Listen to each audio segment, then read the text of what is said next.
Hello everyone, मैं Vaibhav Titarmare lecturer in mechanical engineering department NIT polytechnic Nagpur. आप सभी का स्वागत करता हूँ हमारे कोर्स अप्लाइड मैकेनिक्स में।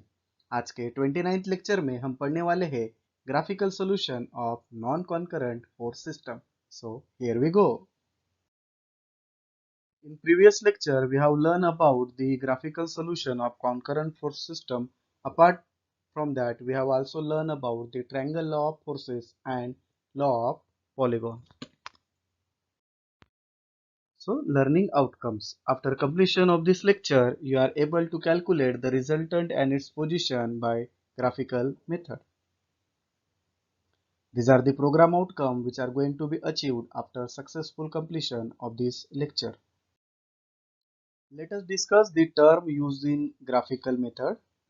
So first term is space diagram. Space मतलब क्या होता है? स्पेस मतलब एक जगह पे एक diagram banana, that is space diagram. बराबर है। तो समझ लेते हैं, हम एक कोई फोर्स सिस्टम ले लेते हैं।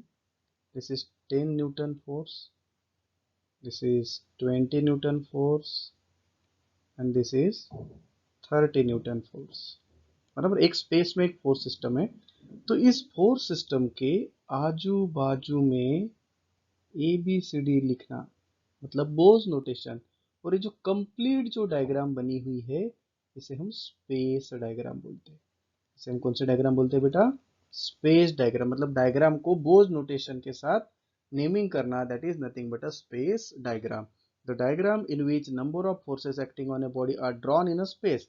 मतलब एक जगह पे हमने ड्रॉ किए to a suitable scale and naming the spaces in order by Bow's notation is called as space diagram. बराबर है। एक जगह पे फोर्सेस को ड्रॉ करना है, उसका बोज नोटेशन करना है, उसके बाद जो डायग्राम बनती है उसे हम स्पेस डायग्राम बोलते हैं। अब इस स्पेस डायग्राम के बाद हमको पढ़ना है वेक्टर डायग्राम। अब ये जो हमने स्पेस डायग्राम बनाए थे, ये जो फोर्सेस थे 10, 20 और 30 के, इनको हम एक स्केल लेंगे। स्केल 10, 20, 30 है, तो 1 सेंटीमीटर इक्वल टू 10 न्यूटन ले लेंगे। तो ये 10 न्यूटन मतलब कि 1 सेंटीमीटर की लाइन, 20 मतलब 2 सेंटीमीटर की लाइन और 30 मतलब 3 सेंटीमीटर की लाइन।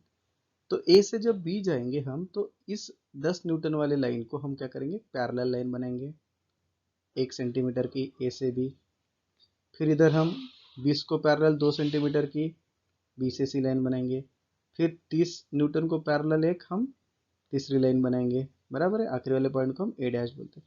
तो ये जो पैरेलल पैरेलल लाइन बनाने के बाद जो डायग्राम बनी है, इसे हम वेक्टर डायग्राम बोलते हैं। कौन सा डायग्राम बोलते हैं बेटा? वेक्टर डायग्राम बोलते हैं। बराबर है। So what is vector diagram? The diagram in which forces are taken in suitable scale and drawn parallel. और पैरेलल लाइन बने, drawn parallel to their respective line of action of forces drawn in the space diagram by maintaining the same order as it was maintained in the space diagram is called as vector diagram। उसे हम क्या बोलते हैं बेटा? Vector diagram बोलते हैं। तो जो स्पेस डायग्राम में फोर्सेस बनाई थी, उनको पैरेलल पैरेलल लाइन जब हम बनाते हैं, तो उसे हम वेक्टर डायग्राम बोलते हैं। अभी हम देखते हैं polar diagram. What is polar diagram? Polar में एक शब्द है पोल। बराबर है। समझ लेते हैं, आज के न्यूमेरिकल में हमारी जो है वेक्टर डायग्राम सीधी बनने वाली है। वेक्टर डायग्राम सीधी बनने वाली है। बराबर है। समझ लेते हैं, यहाँ पे ए था, यहाँ पे बी था, यहाँ पे सी था और यहाँ पे डी है।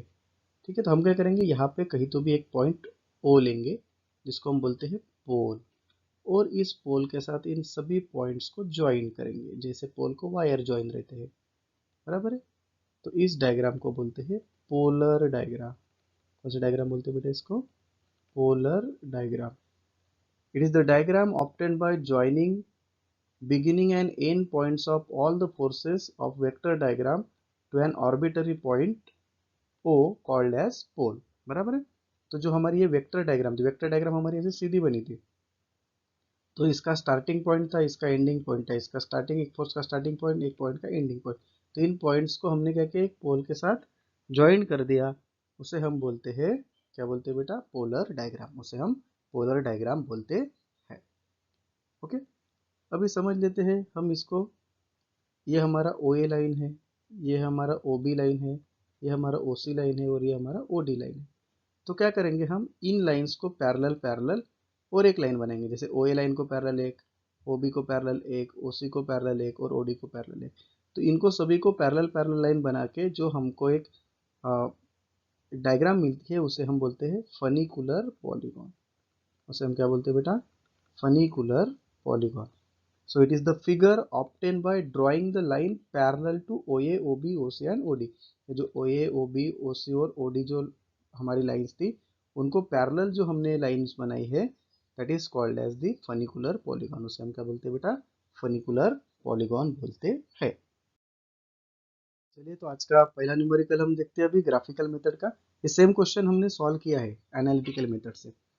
तो 4 पैरेलल फोर्सेस है, 4 6 3 2 एक्टिंग अपवर्ड डायरेक्शन। तो आपको क्या करना है? 4 न्यूटन का फोर्स, 6 न्यूटन का फोर्स, 6 न्यूटन का, 3 न्यूटन का और 2 न्यूटन का। तो ऐसे बनाने आपको 4 Newton, 6 Newton, 3 Newton and 2 Newton. Okay. पहले दो फोर्सेस के बीच में क्या डिस्टेंस 2 मीटर है, आखिरी के दो 2 मीटर है, और जो सेंट्रल है 6 न्यूटन और 3 न्यूटन इनके बीच में का 1 मीटर है। तो आपको पेज के ऊपर सेम डायग्राम बनानी है। ये 2 मीटर की जगह पे आपको यहाँ पे 2 सेंटीमीटर डिस्टेंस लेना है, यहाँ पे 1 सेंटीमीटर डिस्टेंस लेना है और यहाँ पे 2 सेंटीमीटर डिस्टेंस लेना है। और ये डायग्राम हमको अभी ग्राफिकल मेथड से सॉल्व करनी है bye means of scale and roller scale. Okay. आइए दोस्तों, अभी हम नॉन कॉन्करेंट फोर्स सिस्टम का जो रिजल्टेंट है और पोजीशन निकालते हैं। यह आपका एक्सपेरिमेंट 10 भी है। ठीक है, तो जो हमें क्वेश्चन दिया हुआ है वहाँ हमें इस प्रकार से दिया है कि हमारे पास 4 फोर्सेस है, 4 न्यूटन, 6 न्यूटन, 3 न्यूटन और 2 न्यूटन के। कितने? 4 6 3 2। ओके, तो सबसे पहले हम वो डायग्राम बना लेते हैं। ओके, तो सबसे पहला वाला जो फोर्स है वो 4 न्यूटन का है। सभी फोर्सेस क्वेश्चन में दिए हैं कि अपवर्ड डायरेक्शन में है। सो this is a 4 Newton force. Okay,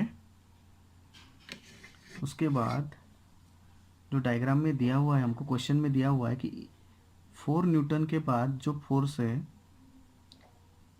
6 Newton का, उनके बीच में 2 सेंटीमीटर का डिस्टेंस है। ओके, तो हमने 2 सेंटीमीटर का डिस्टेंस लिया और वहाँ पे एक फिर से फोर्स बनाया। कितने का? 6 न्यूटन का। ये भी अपवर्ड डायरेक्शन में है। उसके बाद जो 6 न्यूटन वाला फोर्स है और उसके बाजू वाला जो 3 न्यूटन का फोर्स है, इनके बीच में सिर्फ 1 मीटर का डिस्टेंस है, मतलब 1 सेंटीमीटर का डिस्टेंस है। ओके, तो उनके बीच में 1 सेंटीमीटर का डिस्टेंस लेना है आपने। ठीक है, ये है आपका 3 न्यूटन वाला फोर्स। और आखिरी जो 2 न्यूटन वाला फोर्स है उनके बीच में का डिस्टेंस है 2 मीटर। 2 मीटर के लिए हम 2 सेंटीमीटर लेंगे। ओके, तो क्वेश्चन किस प्रकार से दिया है उस प्रकार से हमें डायग्राम बनानी है बेटा। ठीक है, सो दिस इज 2 न्यूटन फोर्स।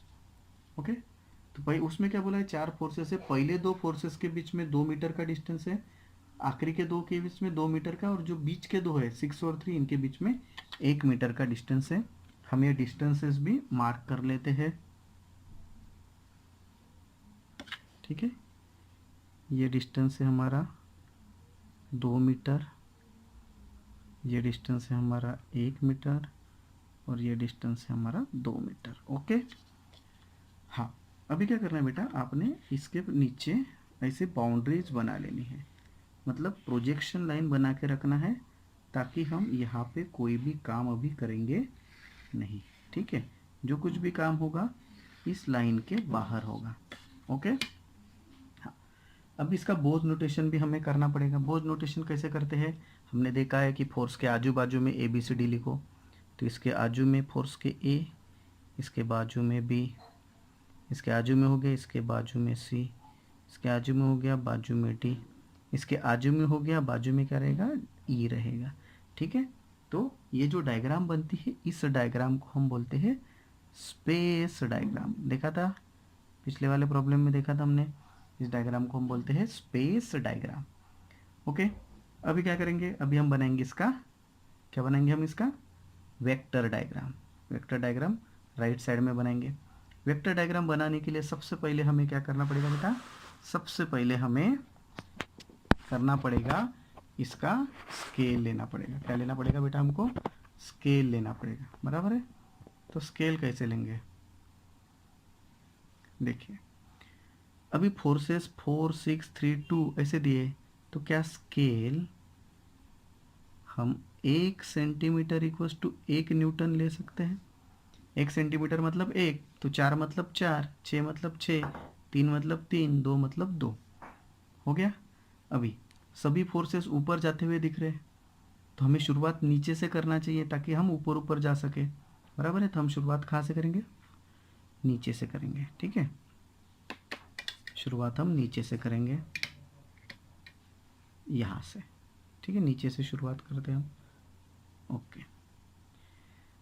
तो नीचे से शुरुआत करेंगे तो सबसे पहले ए से निकलेंगे बी की तरफ, तो ए से बी की तरफ निकलेंगे तो 4 सेंटीमीटर मिले, 4 न्यूटन मिलेगा, तो 4 सेंटीमीटर हमें ऊपर जाना पड़ेगा, ठीक है। हम क्या कर लेते हैं, थोड़ा ये जो पॉइंट है वो थोड़ा नीचे ले लेते हैं, ठीक है। इधर साइड में ले लेता हूँ, इधर यहाँ पे,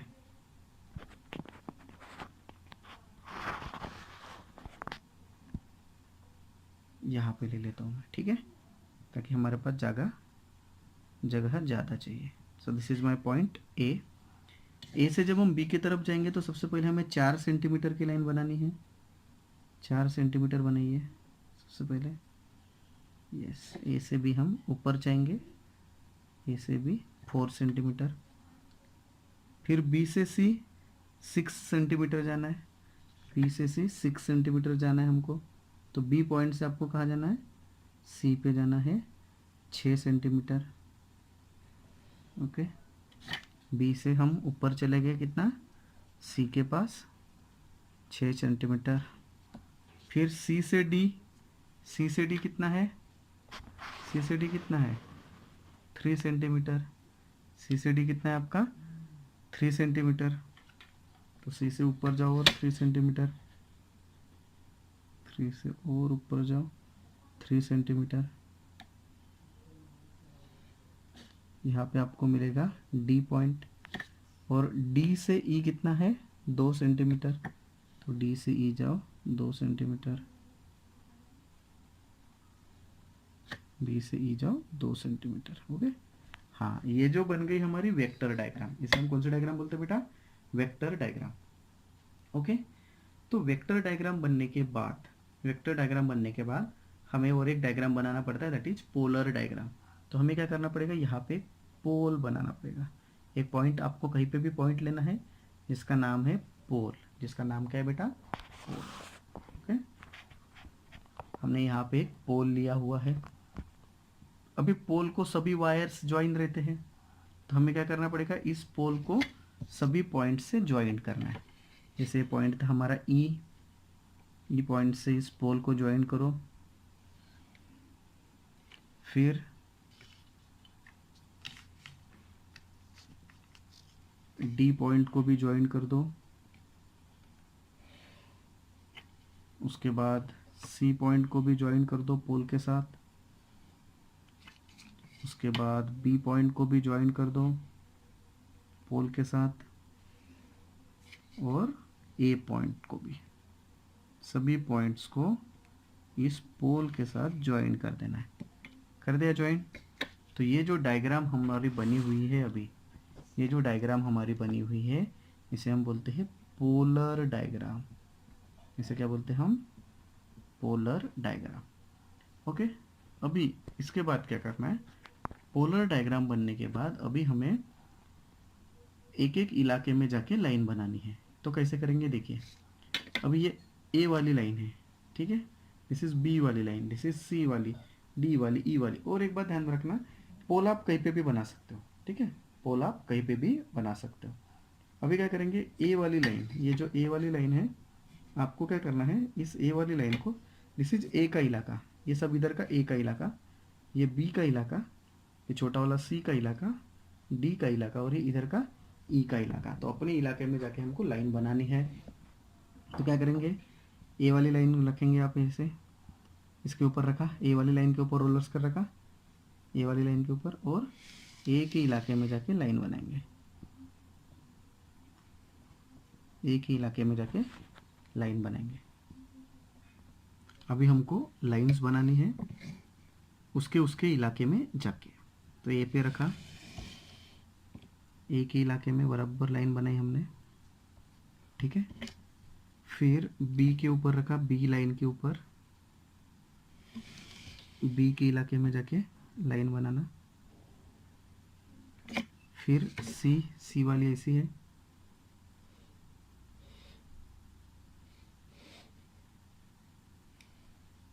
सी के इलाके में जाके लाइन बनाए। फिर डी,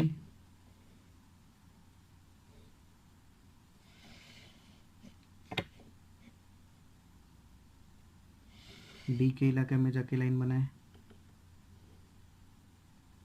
और आखिरी में फिर ई का, ई वाला आखिरी वाला पॉइंट, ई के इलाके में लाइन बनाएंगे। बन गया।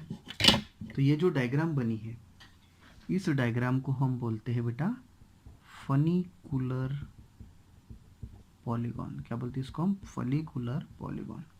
तो ग्राफिकल मेथड में फनिकुलर पॉलीगॉन क्लोज रहना चाहिए। फनिकुलर पॉलीगॉन कैसे रहना चाहिए? क्लोज। तो कैसे क्लोज करेंगे हम? पहली जो लाइन थी और आखिरी जो लाइन थी, इनको एक्सटेंड करना है। एक्सटेंड करना मतलब this is your first line, okay. Funicular polygon की फर्स्ट लाइन, तो इसको क्या करेंगे? एक्सटेंड करेंगे। एक्सटेंड मतलब उस लाइन के ऊपर रखना और एक लाइन बना लेना ऐसे, ठीक है। उसके बाद ये आखिरी लाइन थी आपकी ई वाली लाइन आखिरी, इसको एक्सटेंड करना, ओके। ये लाइन आपकी यहाँ पे मिले, बराबर है, इस पॉइंट पे मिले, हो गया। हमारे आंसर्स आ गए हैं। सबसे पहले हम निकालते हैं रिजल्टेंट। सबसे पहले हम देखते हैं रिजल्टेंट। रिजल्टेंट मतलब पहले और आखिरी पॉइंट के बीच में का डिस्टेंस। यहाँ पे पहला पॉइंट कौन सा है? ए। आखिरी पॉइंट क्या है? E. So length of A E resultant. तो पहले और आखिरी पॉइंट के बीच में का डिस्टेंस कितना है? जब आप रोलर स्केल रखेंगे तो यू विल गेट 15 सेंटीमीटर। कितने सेंटीमीटर है वो length?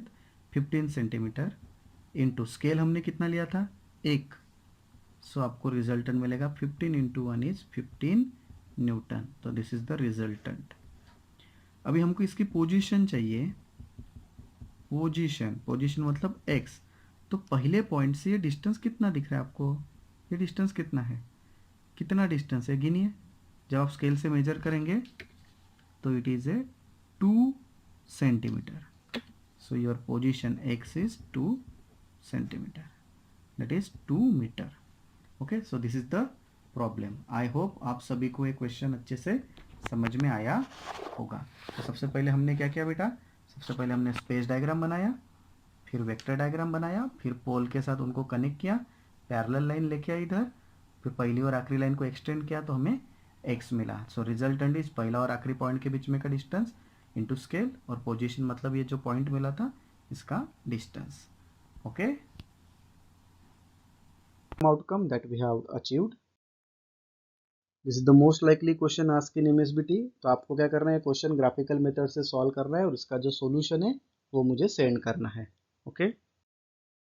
So thank you very much guys. In next lecture we are starting our 4th chapter equilibrium and first topic is Lami's theorem, okay. तब तक के लिए हंसते रहिए, मुस्कुराते रहिए और मैकेनिक्स की प्रैक्टिस करते रहिए। Thank you.